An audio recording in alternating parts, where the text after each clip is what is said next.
Hello बच्चों, Tesla adventures में आपका बहुत बहुत स्वागत है।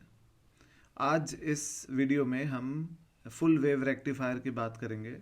और फुल वेव रेक्टिफायर जैसा आप देख सकते हैं कि इसमें दो डायोड यूज़ होते हैं और इसे सेंटर टैपिंग रेक्टिफायर भी बोलते हैं।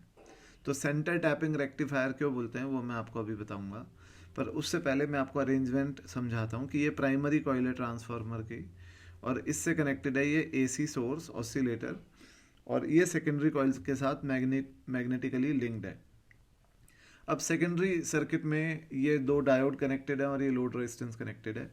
और आप ये देखिए कि जब यहाँ पर पॉजिटिव हाफ साइकिल आती है तो यहाँ नेगेटिव होता है, यहाँ प्लस होता है, और यहाँ नेगेटिव यहाँ प्लस। और जो म्यूचुअल इंडक्शन है उसमें 180 डिग्री का फेस चेंज होता है, तो यहाँ पर प्लस हो जाएगा, यहाँ माइनस हो जाएगा।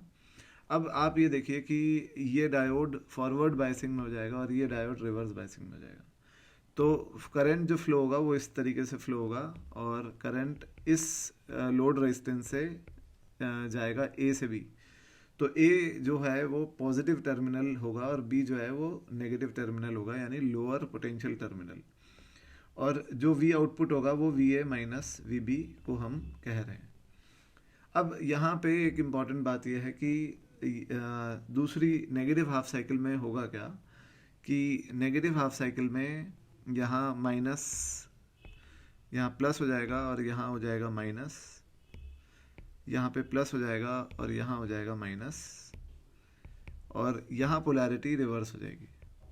तो यहाँ पोलैरिटी हो जाएगी, इनफैक्ट देखिए यहाँ पर माइनस होगा तो यहाँ पोलैरिटी हो जाएगी माइनस, यहाँ प्लस।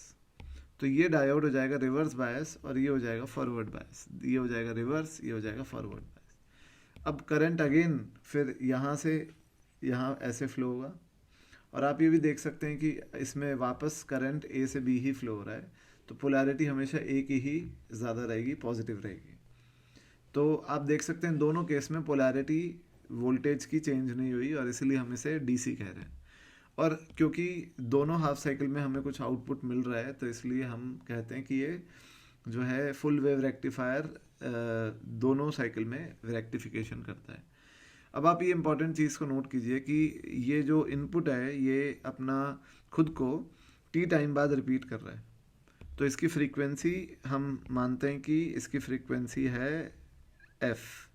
तो आप ये देखिए कि आउटपुट जो है वो भी वो अपने आप को t/2 के बाद रिपीट कर रहा है। देखिए यहाँ से t/2 के बाद रिपीट हो रहा है। तो जो आउटपुट की फ्रीक्वेंसी होगी वो होगी 2f, क्योंकि उसका टाइम पीरियड हाफ हो गया तो फ्रीक्वेंसी डबल है। तो ये एक पहला डिफरेंस है हाफ वेव रेक्टिफायर और फुल वेव रेक्टिफायर में। और दूसरी बात आप ये गौर कीजिए कि अगर यहाँ हम मानते हैं कि किसी भी वक्त ये वोल्टेज v इनपुट है, तो ये भी v इनपुट होगा और ये वोल्टेज भी v इनपुट होगा। पर हम अगर इस टर्मिनल, लेट सपोज ये a है, ये b है और ये c है, तो हम अगर कह रहे हैं कि va माइनस वी सी जो है वो v इनपुट है, तो va माइनस वी बी जो होगा वो v इनपुट बाय 2 होगा। तो ये जो ट्रांसफार्मर की सेकेंडरी कॉइल जो लोड रेजिस्टेंस को वोल्टेज ऑफर कर रही है वो vi/2 ऑफर कर रही है। तो इस हिसाब से हम अगर आउटपुट का डीसी एवरेज वैल्यू निकालें तो हम देखते हैं कि सबसे पहले जो ट्रांसफार्मर की जो कॉइल ऑफर कर रही है आउटपुट में, वो हम बोलते हैं कि वो ऑफर कर रही है vi/2, और vi/2 होगा v0/2 साइन ओमेगा टी। अब आप ये देखिए कि दोनों साइकिल में ये प्लस ही आएगा, तो हम इसको इस तरीके से बाइफरकेट कर सकते हैं कि v होगा v0/2 sine omega T within limit 0 to t/2, और ये होगा v is equal to v0/2 sine omega T with a negative sign within limit t/2 to t। अब देखिए ये माइनस क्यों आया, क्योंकि हमको पता है इस रेंज में ये चीज़ नेगेटिव आएगी, पर हमें तो प्लस ही लाना है, तो हमने ऑलरेडी एक और माइनस लगा दिया। तो आई होप ये आपको समझ आई होगी। तो अगर मैं अब वी एवरेज निकालूंगा तो वी एवरेज होगा v0/2 तो कॉमन आ गया, और पूरी साइकिल का टाइम है t, उससे डिवाइड कर दिया और लिमिट ब्रेक करी, और लिमिट साइन ओमेगा टी की तो मैंने लगा दी 0 से लेकर के t/2, और उसकी मैंने यहाँ माइनस आकर के यहाँ लिमिट लग गई साइन ओमेगा टी की t/2 से t। ठीक है, तो ये आप देख सकते हैं मैंने लिमिट ब्रेक किया, और आप ऑब्वियसली इसको आराम से इंटीग्रेट कर सकते हैं। और जब आप इसे इंटीग्रेट करेंगे तो जो v एवरेज आएगा वो आएगा v0/π। ठीक है, तो ये v एवरेज आएगा, और ये हम vdc बोलते हैं। पर अब यहाँ अगर हम बात करें idc, तो idc होगा vdc बाय टोटल रेजिस्टेंस, जो कि load resistance plus internal plus diode resistance होगा। ये डायोड का रेजिस्टेंस है फॉरवर्ड बायसिंग में।